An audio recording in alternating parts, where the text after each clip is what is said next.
Hello friends, welcome back to my channel. ட்ராமாக்குள்ளே போகிறதுக்கு முன்னாடி மறக்காமல் இந்த வீடியோவுக்கு ஒரு லைக்கை போட்டுருங்க. வாங்க ட்ராமாக்குள்ளே போகலாம்.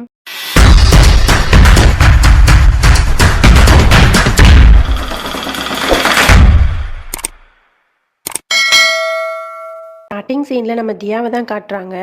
தியா வந்து யாஷ் கிட்ட உட்காந்து பேசிகிட்டு இருக்கா. யாஷ் வந்து அவனோட எல்லா கதையும் வந்து தியா கிட்ட சொல்லிட்டு, இந்த மாதிரி இதில் வந்து எந்த பிரச்சனையுமே நடக்காமல் எங்களோட கல்யாணம் வந்து நல்லபடியாக முடியணும் அப்படிங்கிற மாதிரிலாம் ரொம்ப ஃபீல் பண்ணி பேசிகிட்டு இருக்கான். உடனே அப்போ தான் தியாவுக்கு ஞாபகம் வருது, ஐயோ ரதன் சிங் வேற நாங்கள் 2 பேரும் பிரிய போகிறோம் அப்படிங்கிறத லெட்டரில் எழுதி அத்தைக்காரையோட புக்கில் வச்சுட்டானே. யாஷோட கல்யாணம் நல்லபடியாக நடக்கணும் அப்படின்னா இது வந்து யாருக்கும் தெரியாமல் பார்த்துக்கணுமே அப்படிங்கிற மாதிரி சொல்லிட்டு யாஷ் ஒரு நிமிஷம் வெயிட் பண்ண போயிட்டு வந்துடுறேன் அப்படிங்கிற மாதிரி அவசர அவசரமாக அத்தைக்காரியோட ரூமுக்கு போகிறா. பார்த்தா அத்தைக்காரி வந்து அந்த புக்கை வந்து வேலைக்காரியை விட்டு எடுத்துகிட்டு வர சொல்லியிருப்பா போல். உடனே வேலைக்காரி அதெல்லாம் எடுத்துகிட்டு வெளியே போகிற மாதிரி போகிறா. உடனே தியா சொல்கிறா, கொடு நான் போய் அத்தை அவங்க கிட்டே கொடுத்துட்றேன் அப்படிங்கிற மாதிரி கேட்டோன்னே, இல்லை வேண்டாம் வேண்டாம் என்னை தான் எடுத்துகிட்டு வர சொல்லியிருக்காங்க, நான் தான் போவேன் அப்படிங்கிற மாதிரி சொல்கிறா. உடனே தியா இருந்துட்டு, ஐயோ எனக்கு மயக்கமாக வர மாதிரி இருக்கு, எனக்கு ஒரு லெமன் சோடா போட்டு கொண்டு வாயேன் அப்படிங்கிற மாதிரிலாம் நடிக்க ஆரம்பிச்சிடுறா. இந்த வேலைக்காரி ஐயோ இருங்க நான் போய் போட்டுட்டு வரேன் அப்படிங்கிற மாதிரி இந்த புக்கையும் கொண்டுட்டே போயிடுறா. உடனே என்ன பண்ணுறதுன்னு தெரியாமல் விறுவிறுன்னு கீழே வரா. அங்கே பார்த்தா ரதன் சிங் வந்து அத்தைக்காரிட்டையும் சாக்ஷி அக்காக்கிட்டையும் பேசிகிட்டு இருக்கான். உடனே இந்த மாதிரி ரதன் சிங் எனக்கு கொஞ்சம் அடிபட்டு இருக்குல்ல, அதில் ஆயில்மெண்ட் போட்டு விடேன் அப்படிங்கிற மாதிரி கூப்பிட்டுட்டு போயிடுறா. போயிட்டு ரதன் சிங் கிட்ட வந்து பேசுகிறா, இங்கே பாரு ரதன் சிங், யாஷ் வந்து இவ்வளோ கஷ்டப்பட்டு இந்த கல்யாணத்துக்கு ஒத்துக்க வச்சிருக்கான்.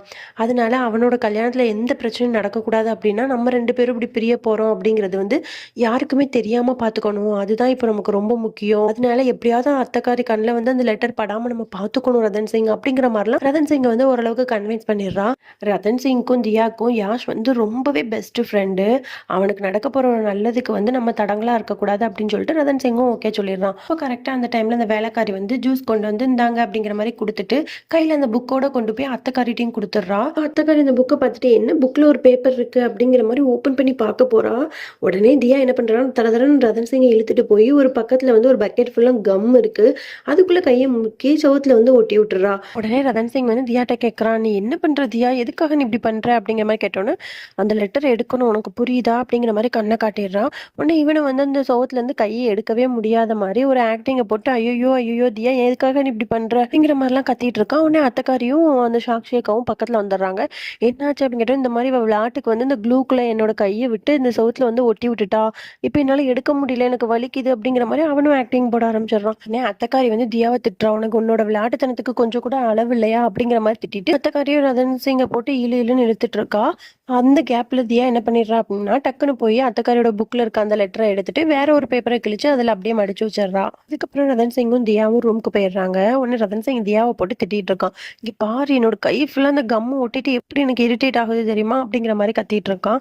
உடனே தியா சொல்றா, இது எல்லாம் ஒரு நல்லதுக்காக தானே பண்ணேன், எதுக்காக நீ இப்படி பண்ணிட்டு இருக்க, நீ என்ன சொன்ன இனிமே நான் உன் மேல கோவமே படமாட்டேன்னு சொன்னேன், இப்போ என்னன்னா இப்படி கோவப்பட்டு இருக்க அப்படிங்கிற மாதிரி தியா சொல்லிடுறா. உடனே ரதன் சிங் சொல்றான், இல்லையே நான் சும்மா ஃபன்னுக்கு தான் சொன்னேன், எனக்கு கோவம்லாம் வரலையே, நீ என்ன பண்ணாலும் எனக்கு கோவமே வராது அப்படிங்கிற மாதிரி சொல்றான். அப்படியா, அப்ப நான் என்ன பண்ணாலும் உனக்கு கோவம் வராதா அப்படிங்கிற மாதிரி சொல்லிட்டு கபோர்ட்ல இருக்க துணியை ஃபுல்லா எடுத்து ரதன் சிங் மேல எரிஞ்சிட்டு இருக்கா.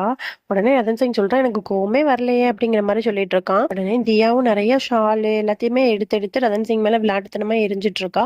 அப்ப 2 பேருமே அப்படியே டக்குன்னு ஸ்லிப் ஆகி பெட்ல வந்து ஒருத்தருக்கு மேல ஒருத்தர் விழுந்துடுறாங்க. 2 பேரும் அப்படியே கொஞ்ச நேரம் அப்படியே பார்த்துட்டே இருக்காங்க. அதுக்கப்புறம் அப்படியே யாஷ் கல்யாணம் பண்ணிக்க போற பொண்ணையும் தான் காட்டுறாங்க. அவங்க 2 பேரும் ஜாலியா பேசிட்டு இருக்காங்க. அப்ப யாஷ் சொல்றான், இந்த மாதிரி வந்து ரதன் சிங்கும் தியாவும் இன்னைக்கு வந்து உன்னை மீட் பண்ண போறாங்க, அதனால நீ சூப்பரா ரெடியாகி வா சரியா அப்படிங்கிற மாதிரி ரதன் சிங் தியா அப்படிங்கிற மாதிரி அவங்கள பத்தியே பேசிட்டு இருக்கான். உடனே அந்த பொண்ணு சொல்றான், என்ன நீங்க எப்ப பார்த்தாலும் ரதன் சிங் தியா அப்படின்னே பேசிட்டு இருக்கீங்க, அவங்க என்ன அவ்வளோ ஸ்பெஷலா அவங்களுக்கு அப்படிங்கிற மாதிரி கேட்டோன்னே யாஷ் சொல்றான், ஆமா அவங்க 2 பேரும் எனக்கு சின்ன வயசுல இருந்தே தெரியும், அவங்க எனக்காக நிறைய பண்ணியிருக்காங்க, அவங்க 2 பேரும் என்னோட பெஸ்ட் ஃப்ரெண்டு அப்படிங்கிற மாதிரி சொன்னோன்னா 2 பேரும் அப்படியே பேசிட்டு இருக்காங்க. அதுக்கப்புறம் யாஷ் சொல்றான், சரி ஓகே நீ வந்து கரெக்ட் டைமுக்கு ரெடியாகி வந்துடு சரியா, நான் வந்து கொஞ்சம் ஆஃபீஸில் ஒர்க் இருக்கு, நான் அதை முடிச்சுட்டு வந்துடுறேன் அப்படிங்கிற மாதிரி அவனும் கிளம்பிடுறான். அதுக்கப்புறம் அப்படியே அத்தைக்காரியை தான் காட்டுறாங்க. அவள் வந்து ரதன் சிங்கிட்டையும் தியா கிட்டையும் சொல்றான், இந்த மாதிரி யாஷ் கல்யாணம் பண்ணிக்க போற பொண்ணு வந்து இன்னைக்கு வர போறா, நம்ம ஹோட்டல்ல வச்சு மீட் பண்ண போறோம், அதனால வந்து நீங்க போயிட்டு ஏதாவது ஒரு கிஃப்ட் வாங்கிட்டு வாங்க, ஏன்னா நீங்க ஃபர்ஸ்ட் டைம் அவளை மீட் பண்ண போறீங்கல்ல, அது அப்பதான் கொஞ்சம் மரியாதையா இருக்கும், நீங்க கிஃப்ட் வாங்கிட்டு வாங்க அப்படிங்கிற மாதிரி சொல்லி 2 பேரையும் அனுப்பி விட்டுறா. அதுக்கப்புறம் ரதன் சிங்கும் தியாவும் வந்து கிஃப்ட்லாம் வாங்கிட்டு கார்ல வந்துட்டு இருக்காங்க. ரதன் சிங் வந்து டைம் ஆயிடுச்சு அப்படின்னு சொல்லிட்டு காரை வந்து பயங்கர ஸ்பீடா கண்ணு மூக்கு தெரியாம ஓட்டிக்கிட்டு இருக்கான். உடனே தியா சொல்றா, எதுக்காக ரதன் சிங் இவ்வளவு ஸ்பீடா நீ போய்கிட்டு இருக்க, கொஞ்சம் ஸ்லோவா போ அப்படிங்கிற மாதிரி சொல்லிட்டே இருக்கா. உடனே ரதன் சிங் வந்து நான் ஏன் இஷ்டத்துக்கு தான் போவேன், நீ கொஞ்ச நேரம் வாயை மூடிட்டு வா அப்படிங்கிற மாதிரி சொல்லிடுறான்.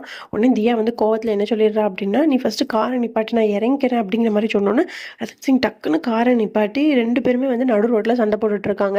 என்னமோ நீ எப்போ பார்த்தாலும் எனக்கு வந்து ஏதாவது இப்படி பண்ண அப்படி பண்ணுன்னு ரூல்ஸ் போட்டுட்ருக்க அப்படிங்கிற மாதிரி ரதன் சிங் கேட்க தியாவும் பதிலுக்கு பேச இப்படி 2 பேரும் வந்து ரோட்ல நின்று சண்டை போட்டுட்டு இருக்காங்க. இடமே வந்து டிராஃபிக் ஆயிருது. அந்த டிராஃபிக் ஆன அந்த இடத்துல தான் ஒரு கார்ல வந்து யாஷ்க்கு பார்த்துருக்காங்கல்ல பொண்ணு வந்து உட்காந்துருக்கா. எதுக்காக இவ்வளோ டிராஃபிக் ஆகுது அப்படின்னு சொல்லிட்டு அந்த பொண்ணு காரை விட்டு இறங்கி வெளியே வந்து பார்க்குறா. பார்த்தா இவங்க 2 பேரும் சண்டை போட்டுட்டு இருக்காங்கல்ல. ஆனா இவங்க 2 பேரும் யாரு அப்படிங்கிறது வந்து அந்த பொண்ணுக்கு தெரியாது. உடனே அந்த பொண்ணு வந்து இவங்க 2 பேரும் என்ன இவ்வளோ சீப்பா வந்து சண்டை போட்டுட்டு இருக்காங்க, அதுவும் நடு ரோட்ல இப்படியே மேனஸே இல்லாம நடந்துக்குவாங்க அப்படிங்கிற மாதிரி அவங்கள பத்தி தப்பா புரிஞ்சுக்கிட்டு அவளும் கார்ல ஏறி உட்காந்துருக்கா. அதுக்கப்புறம் 2 பேருமே வந்து சண்டையை போட்டு முடிச்சுட்டு வா போலாம் டிராஃபிக் ஆயிருச்சு அப்படிங்கிற மாதிரி ரதன் சிங் சொல்லணும். 2 பேரும் ஏறி கார்ல போயிடுறாங்க. அதுக்கப்புறம் அப்படியே ஹோட்டல தான் காட்டுறாங்க. அங்க வந்து அத்தைக்காரி சாக்ஷி அக்கா யாஷ் 3 பேருமே வெயிட் பண்ணிட்டு இருக்காங்க. அப்போ அந்த யாஷ்க்கு பார்த்துருக்க பொண்ணு வந்து வரா, ஐயோ சாரி லேட் ஆயிடுச்சு அப்படிங்கிற மாதிரி சொல்லிட்டு வந்து உட்கார்றா. எதுக்காக லேட் ஆச்சு அப்படிங்கிற மாதிரி யாஷ் கேட்கறான். இல்ல ஒரு 2 கப்பல்ஸ் வந்து நடு ரோட்ல நின்று சண்டை போட்டுட்டு இருந்தாங்க, அதனால அந்த இடமே டிராஃபிக் ஆயிருச்சு, எப்படிதான் இப்படிலாம் 2 பேர் இருக்காங்கன்னு என்னால நினைச்சு கூட பார்க்க முடியல அப்படிங்கிற மாதிரி சொல்லிடுறா. அதுக்கப்புறம் எல்லாரும் உட்காந்து பேசிட்டு இருக்காங்க. இந்த பொண்ணு வந்து நிறைய கிஃப்ட் எல்லாம் வாங்கிட்டு வந்திருக்கா, ஒவ்வொருத்தருக்கும் எடுத்து கொடுத்துட்டு இருக்கா. அப்போ கரெக்டா அந்த இடத்துக்கு வந்து ரதன் சிங்கும் தியாவும் வந்து இவங்க எங்க உட்காந்துருக்காங்க அப்படிங்கிற மாதிரி தேடி பார்த்துட்டே வந்துட்டு இருக்காங்க. உடனே அந்த யாஷ்க்கு பார்த்துருக்காங்கல்ல பொண்ணு, அந்த பொண்ணு சொல்றா, என்னது இவங்க 2 பேருமா, இவங்க 2 பேரும் தான் நடு ரோட்ல நின்று சண்டை போட்டுட்டு இருந்தாங்க, அவங்க என்னன்னா இங்க வந்திருக்காங்க அப்படிங்கிற மாதிரி அவங்க 2 பேரும் யாருன்னு தெரியாமலே இவ பாட்டுக்கு சொல்லிட்டு இருக்கா. உடனே யாரு அப்படிங்கிற மாதிரி அத்தைக்காரி சாக்ஷி அக்கா யாஷ் எல்லாருமே இப்படி திரும்பி பாக்குறாங்க. பார்த்துட்டு 3 பேருக்குமே ஷாக்கு. உடனே யாஷ் சொல்றா, நீ வேற யாரையாவது பார்த்திருப்ப, இவங்க 2 பேர் தான் ரதன் சிங் தியா, இவங்க 2 பேரும் அப்படிப்பட்டவங்க கிடையாது அப்படிங்கிற மாதிரி யாஷ் சொல்றான். இல்ல நான் இவங்கள தான் பார்த்தேன் அப்படிங்கிற மாதிரி அந்த பொண்ணு சொல்லிடுறா. அத்தைக்காரிக்கு வந்து பயங்கரமா டென்ஷன் ஆயிருது. அதுக்கப்புறம் ரதன் சிங்கும் தியாவும் வந்து நின்றுட்டு கொஞ்சம் லேட் ஆயிடுச்சு சாரி அப்படிங்கிற மாதிரி சொல்லிட்டு நான் தான் தியா அப்படிங்கிற மாதிரி அவ சொல்றா. உடனே ரதன் சிங் சொல்றான், நான் தான் ரதன் சிங் அப்படிங்கிற மாதிரி சொல்லிட்டு ரதன் சிங் வந்து அந்த யாஷ் கல்யாணம் பண்ணிக்க போற பொண்ணிட்ட வந்து பேசுறான். யாஷ் மாதிரியான ஒரு பையன் உங்களுக்கு கிடைச்சதுக்கு வந்து நீங்க வந்து ரொம்ப கொடுத்து வச்சிருக்கணும் அப்படிங்கிற மாதிரி ஜாலியா பேசிட்டு இருக்கான். ஆனா குடும்பத்துல இருக்க எல்லாருமே ஷாக் ஆகி ரதன் சிங் தியாவையும் பார்த்துக்கிட்டே இருக்காங்க. உடனே தியா கேட்கறா, என்னாச்சு எல்லாரும் ஒரு மாதிரி பார்த்துட்டு இருக்கீங்க, எதுவும் பிரச்சனையா அப்படிங்கிற மாதிரி அவ கேட்கறா. உடனே அத்தைக்காரி சொல்றா, நீங்க 2 பேரும் நடு ரோட்ல நின்று சண்டை போட்டீங்களா அப்படிங்கிற மாதிரி கேட்டோன்னா இவங்க 2 பேருக்கும் பயங்கர ஷாக்கு. அதுக்கப்புறம் அந்த சாக்ஷி அக்காவும் என்ன நீங்க இவ்வளவு சீப்பா வந்து ரோட்ல நின்று சண்டை போட்டீங்களா அப்படிங்கிற மாதிரி அவளும் நக்கலா கேட்க ஆரம்பிச்சிடுறா. உடனே தியாவும் ரதன் சிங் என்ன சொல்லணும்னே தெரியாம முழிச்சிட்டு இருக்காங்க. உடனே டக்குன்னு வந்து ரதன் சிங் வந்து விழுந்து விழுந்து சிரிக்க ஆரம்பிச்சிடுறான். உடனே அத்தைக்காரி இருந்துட்டு, என்ன இது காமெடியா, எதுக்காக நீ இப்படி சிரிச்சிட்டு இருக்க அப்படிங்கிற மாதிரி கேட்டோன்னே, ஆமா ஆன்ட்டி ஃபன்னு தான், கார் வந்து நடு ரோட்ல வந்து அப்படியே நின்றுச்சு, அதனால நாங்க இறங்கி என்னாச்சுன்னு பார்த்துட்டு இருந்தோம். அப்ப தியா சொல்றா, நம்ம பைக்ல போலாம் அப்படிங்கிற மாதிரி அவ ரொம்ப ரொமான்டிக்கா சொன்னான். அப்ப நான் சொன்னேன், நான் வந்து ஒரு மகாராஜா, நானும் அப்படி பைக்ல போக முடியாது, நான் கார்ல தான் போவேன் அப்படிங்கிற மாதிரி சொல்லி 2 பேரும் வந்து ஃபன்னியா வந்து சண்டை போட்டுட்டு இருந்தோம். அதுதான் யாஷோட ஃபியான்ஸை பார்த்து தப்பா புரிஞ்சிருப்பாங்க போல அப்படிங்கிற மாதிரி சொல்லி ஒரு வழியா சமாளிச்சிடுறான். அதுக்கப்புறம் எல்லாரும் உட்காந்து ஜாலியா பேசிட்டு இருக்காங்க. இப்போ யாஷ்க்கு வந்து ஒரு கால் வருது, ஒரு ஹாஸ்பிட்டல்ல இருந்து இந்த மாதிரி ஏபி பாசிட்டிவ் பிளட் குரூப் இருந்தா வேணும், ரொம்ப அர்ஜென்ட் அப்படிங்கிற மாதிரி கேட்டு கால் வருது. உடனே யாஷ் வந்துட்டு நம்ம ஃபேமிலியில யாருக்காவது ஏபி பாசிட்டிவ் பிளட் குரூப் இருக்கா அப்படிங்கிற மாதிரி கேட்டோன்னே அந்த யாஷோட ஃபியான்சி இருக்கால அவ சொல்றா, ஆமா எனக்கு ஏபி பாசிட்டிவ் தான், நான் வந்து பிளட் டொனேட் பண்றேன், வாங்க போலாம் அப்படிங்கிற மாதிரி சொன்னோன்னே யாஷும் அந்த பொண்ணு வந்து அங்க இருந்து கிளம்பிடுறாங்க. நேரா ஹாஸ்பிட்டலுக்கு போறாங்க. அங்க போயிட்டு ஒரு நர்ஸ் கிட்ட இந்த மாதிரி ஏபி பாசிட்டிவ் எமர்ஜென்சியா வேணும்னு சொன்னாங்க, அதுக்காக தான் வந்திருக்கோம் அப்படிங்கிற மாதிரி சொன்னோன்னே வந்து ஃபார்ம் ஃபில் பண்ணுங்க அப்படிங்கிற மாதிரி சொல்றான். உடனே யாஷ் சொல்றா, நான் ஃபார்ம் ஃபில் பண்றேன், நீ போய் பிளட் டொனேட் பண்ணிட்டு வா அப்படிங்கிற மாதிரி சொல்லி அவளை அனுப்பி விட்டுறான். உடனே அவளும் பிளட் டொனேட் பண்ற அந்த ரூமுக்கு போறா. உள்ள போய் திறந்து பார்த்துட்டு பயங்கரமா ஷாக் ஆகி அப்படியே நின்றுட்டு இருக்கா. அவ யாரை பார்த்து ஷாக் ஆகுறா, ஆப்போசிட்ல யார் இருந்திருப்பா அப்படின்னு நீங்க கெஸ் பண்ணீங்க அப்படின்னா கீழே கமெண்ட் பாக்ஸ்ல வந்து கமெண்ட் பண்ணுங்க. ஓகே ஃப்ரெண்ட்ஸ், இதோட நம்ம இந்த பாட்டை முடிச்சுக்கலாம். நாளைக்கு பார்க்கலாம். பாய்.